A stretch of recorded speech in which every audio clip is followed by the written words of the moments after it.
Yo mga ka-backyard, what's up, what's up? Welcome back again to my YouTube channel. So kung bago ka pa lang sa aking channel, please like, share, subscribe para lagi kang updated sa mga ilalabas ko pang videos patungkol sa aking mga alaga na inalagaan. So short update lang tayo mga ka-backyard regarding sa mga kaganapan na nangyayari sa aking manukan. So mayroon po tayong bagong cage ngayon na inasimbol para mapaglagyan ko sa aking mga fancy chicken. So tara mga ka-backyard, tingnan natin para mapakita ko sa inyo at para malaman nyo kung magkano at kung ano ang magandang gamit nito sa ating mga alagang manok.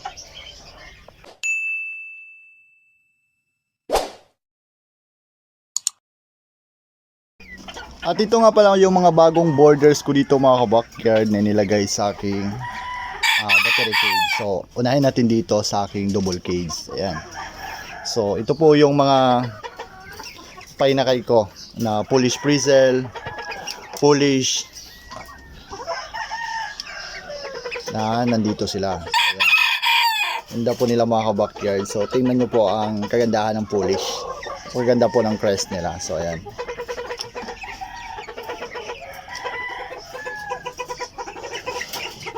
At dito sa battery cage ko naman, yan. Actually, hanggang 2 story po to. Ayan, dito sa baba. Ito yung naunang battery cage ko na binili. At saka ito naman yung bago kong binili ngayon na sinabi ko sa inyo. At saka nalagyan ko na din ng mga borders dito. So, naglagay nga pala ako mga ka-backyard ng poop tree nila. So, ayan. Para hindi po maiputan ang nasa baba. Ayan. At saka ang purpose ko naman dito mga ka-backyard, pag once madami na talagang ngipot nila, isilagay ko ito doon sa likuran ng aking bahay. At pag medyo hindi na siya masyadong basa, isasama ko ito sa lupa para pagtamnan ng mga gulay tulad ng alugbati, kangkong, talbos ng kamote. Dahil maganda po ito sa fertilizer ng lupa. So by the way mga ka-backyard, dito nga pala yung mga manok na nasa loob ng aking battery cage na bagong sit up. So meron ba ako ditong Silver Sea Bright Bantam. So ayan, nasa 1 year old mahigit na po itong Silver Sea Bright Bantam ko na roster. At saka itong USLK ko na hen. Ito po yung bagong hen ko dito. Ayan. Ganda po niyang tingnan mga ka-backyard. Para po siyang aso. Ayan. Ganda. So malapit ko na din itong masalang for breeding. Sa ngayon kinokondisyon ko muna siya. Dahil wala pa naman akong space dito sa aking area. Yung mga breeders ko kasi na USLK is nag-iitlog pa sila. So pag once tapos na silang mag-itlog, ipaparelax ko sila. At saka ito naman yung isasalang ko ulit for breeding. At ito yung ipapartner ko mga ka-backyard. Ayan. Itong USLK ni Kidney White ko na showboy. So siya po ang bala kong i-partner dito sa hen ko. So mayroon po tayo ngayong bagong roster mga ka-backyard. Isa po siyang Cornish Bantam. Nabibilang po siya sa borders natin dito na inilagay.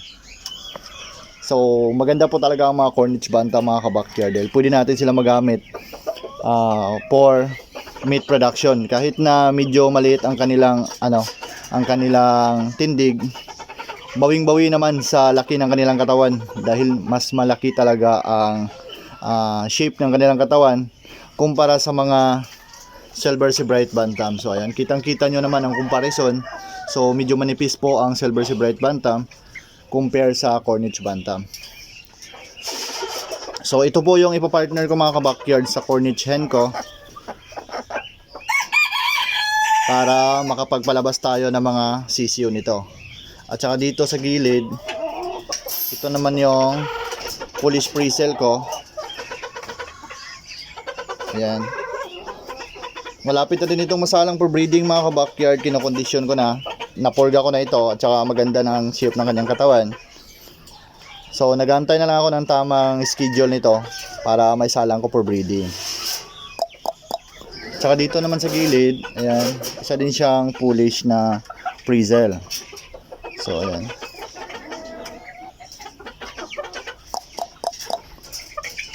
Ganito po ganda ang mga Polish Frizzle mga ka-backyard. Para po silang buwaghag ang kanilang feeders.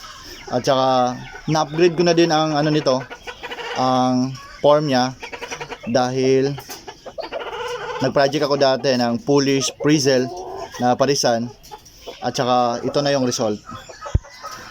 So malaki na ang crest niya at saka buwaghag na ang kanyang balahibo at ganito na siya kaganda mga backyard. At saka dito sa gilid, ito yung roster ko na itinira sa project ko na back-to-back white Polish na parisan. So ang parents po niya is yun po.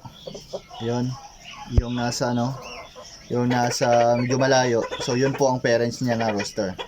At saka itinira ko po ito dahil medyo may edad na po ang roster na yun para meron ako magamit pag once hindi na maganda ang breeding process ng papa niya.